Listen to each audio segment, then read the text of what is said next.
В Сыктывкаре задержали таксиста-нелегала в ходе совместного рейда ГИБДД и Минэкономразвития региона. Мужчина перевозил людей без разрешения, путевого листа, медицинского и технического осмотров. Работал через популярный агрегатор. На нарушителя составили протоколы об административных нарушениях и изъяли автомобиль на стоянку.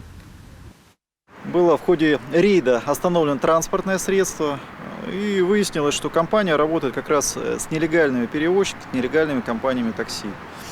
Что со собой влечет риски как для пассажиров, так и для водителей.